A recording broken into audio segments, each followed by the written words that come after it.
Sometimes when we have an energy healing session, some imbalances might come up that we don't recognise, and this can cause us to doubt whether the process is working at all. So in this video, we're going to try to throw some light on what might be going on when this happens. So we're going to divide this up by the three main modalities that we use, which is the emotion code, the body code and the belief code. And we'll start with the emotion code. The emotion code is probably the easiest to explain in terms of why we might not recognise the trapped emotions that come up. Because if we think about what a trapped emotion is, it's something that we felt at one moment in time in our past that we didn't fully allow to process through our system. Either we didn't feel comfortable with it, we felt overwhelmed and unable to process it. And so we're less likely to recognise it because it's something that we didn't fully experience at the time. And one example I always like to give is, for example, if you're an angry person, you might come to an emotion code session and expect to find a lot of emotions of anger. But actually, if you're an angry person, the chances are that when you feel anger, at the first sign of anger, you allow it to express itself, you allow it to pass through your system. It might not be the best way of handling the anger, it might not be the best way of handling the situation.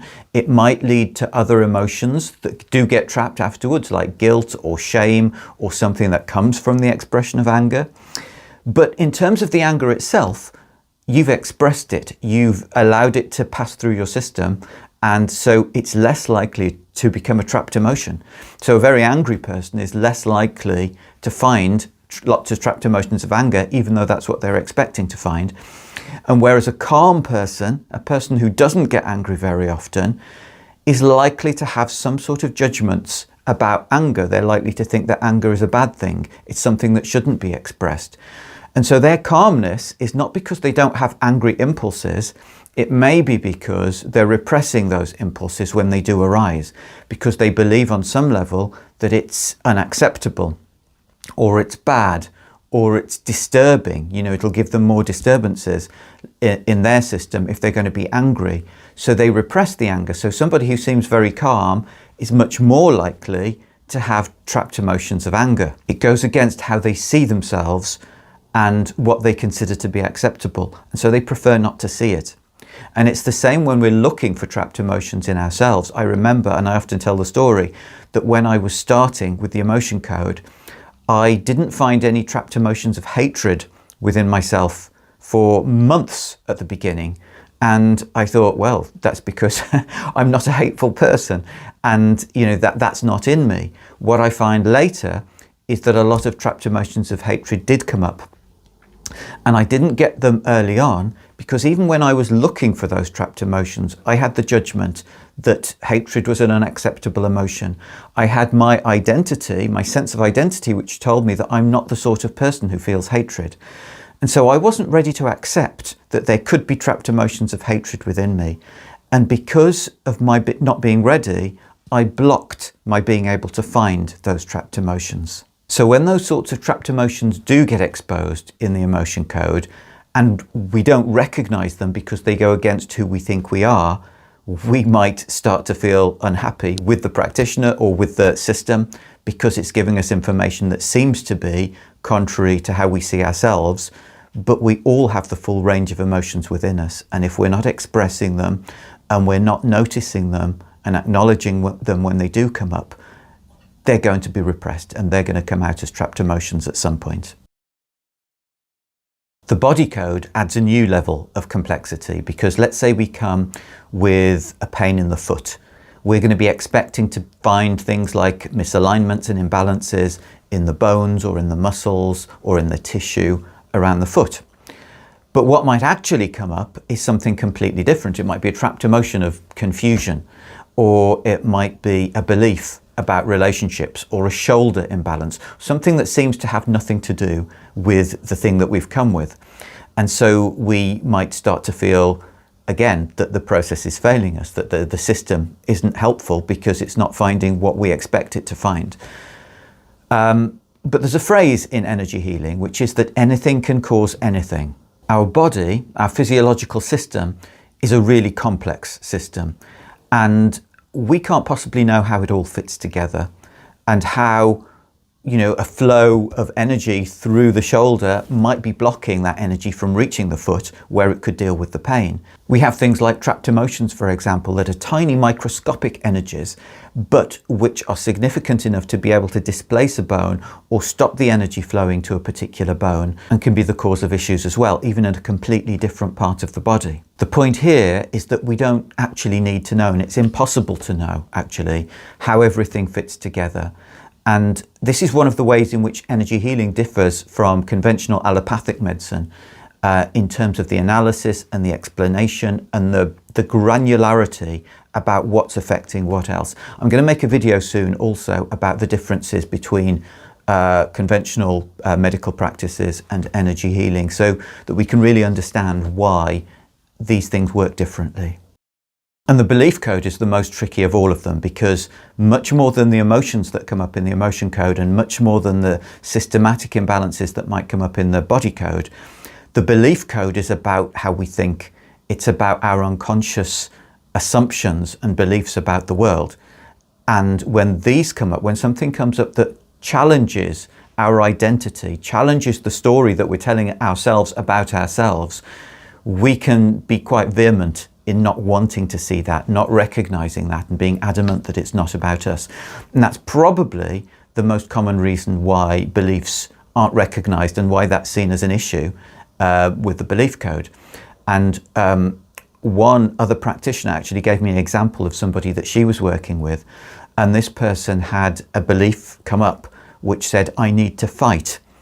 And the person didn't recognize that belief, and actually got into a fight about whether or not they were the sort of person who gets into fights. So they were actually demonstrating the belief in real time, while at the same time as not recognizing it. So that's an exaggerated example and a funny example, but these are the sorts of reasons why we find the beliefs that come up in the belief code quite challenging. But there are other reasons as well why the beliefs that come up in the belief code might seem to be strange to us. One is that the beliefs that come up are so deeply buried in the subconscious that we don't really have access to them anymore. We don't recognize them when they come up. Another reason is that the beliefs might be there in seed form. So it's almost as if the beliefs are ready for the circumstances to arise, and the circumstances haven't yet arisen. For example, if I have a belief, I need money to be happy, and I have a lot of money, then that belief's not an issue at all. But the belief is there waiting for if there's ever any threat to my money. For example, if I get sued and stand to lose everything, then my reaction to that might be exaggerated, might be conditioned by the belief that's there, waiting for the right circumstances. It might just be that those circumstances haven't yet arisen in our lives. And finally, one other really big reason why we might not recognize what comes up in the belief code is that when we have a belief that we don't like, we might overcompensate for it in our lives. So let's say, for example, that I have the belief that I'm grumpy, and I don't like that belief. I'm going to put every effort into being cheerful as often as I can, because I don't accept the grumpiness. I build a different persona around it. I build a new personality. I build a new set of habits. And I might be quite successful in building those habits and building that sort of new personality in my life. So much so that I don't recognize the belief anymore. But there'll always be a part of me, as long as that belief is there, that's accusing myself of being a fraud, that still identifies with the grumpiness and is aware that my cheerful behavior is in conflict with the grumpy person that I believe that I am deep down, even if I'm actually not. And so when there's that conflict between who we believe we are and who we show ourselves to be, that's going to have all sorts of impacts on our well-being as well. And it's most easy actually to see this in, powerful people, or people like politicians who like to cultivate an image of invulnerability and strength and self-sufficiency, but very often give away in quite obvious ways all of their insecurities. So I'm not making any political points here. I'm just using this example because it's one that came up and that's very easy to understand. I was seeing with my son an interview with Boris Johnson, the former British Prime Minister, about AI, in which he was saying that he really loves AI. I love AI. Do you love ChatGPT? I love ChatGPT. I love it. And the reason that he loved it is because it gave him compliments and told him how great his questions were. You know that the answer, but ChatGPT always says, "Oh, your questions are clever. You're brilliant. You're excellent. You have such insight." And I love it. And he seemed completely unaware that he was actually very clearly revealing his own inner sense of insecurity, his own inner sense of inadequacy, by celebrating these insincere compliments from a non-intelligent, non-sentient machine. And these sorts of things are quite common in politicians of all sorts. So these are just some of the common explanations for why we might not recognize the imbalances that come up in our energy healing sessions. There may be many, many more, and actually it's not important to know. The important thing is, and the most helpful thing we can do if we want the process to work, is to simply trust the process.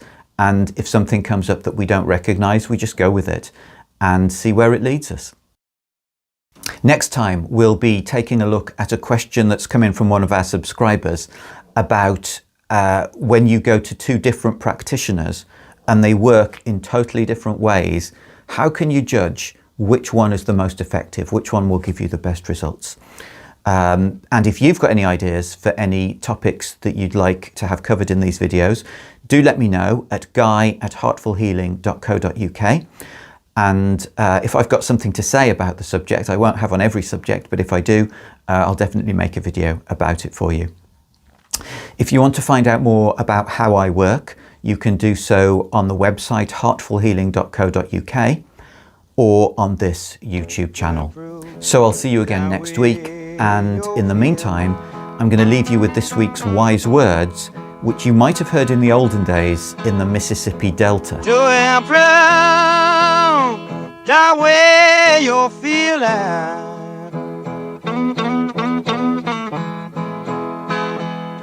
Book yourself a session, I'll be well start for healing.